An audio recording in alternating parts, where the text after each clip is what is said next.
Iba pang balita, pinanawagan ngayon ng ilang senador na magkaroon ng mas mahigpit na parusa laban sa mga nagpapakalat ng fake news.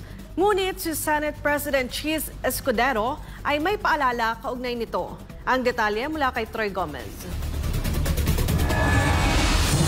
Iginit ni Senate President Francis Chis Escudero na kung anumang panukalang batas kontra fake news ang ipapasa ay hindi ito dapat lalabag sa karapatan ng malayang pamamahayag.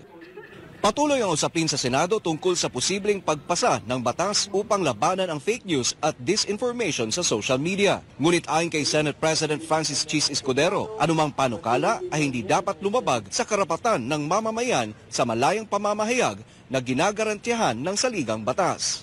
Maliwanag at klaro ang nakasaad sa saligang batas, Article 3, Section 4. No law shall be passed abridging the freedom of speech, of expression, or of the press.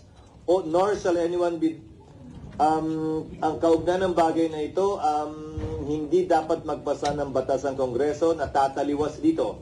Dagdag pa niya, bagamat seryoso ang epekto ng fake news, hindi dapat magkaroon ng batas na maaring maging hadlang o magdulot ng takot sa malayang pagpapahayag ng opinyon ng mga tao. Binigyan din ni Escudero ang pagkakaiba ng opinyon at pekeng balita.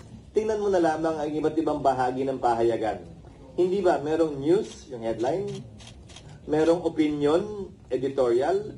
Kaugnay ng opinion at editorial, walang tama at walang maling opinion. Opinion mo yun, karapatan mong sabihin kung ano yung opinion at nasa sa isip mo. At hindi mo naman sinasabing ito ang totoo, ito ang opinion ko. Malaya at malawak ang kalayaan ni naman magsaad ng kanyang opinion. Pero ang sino mang nagsasabi bilang katotohanan ng isang bagay, yun siguro ang pwedeng tingnan at pag-aralan na pwedeng malimitahan. Hindi yung pagsasaad ng nasa isip at nasa puso ng ating mga kababayan bilang opinion lamang nila.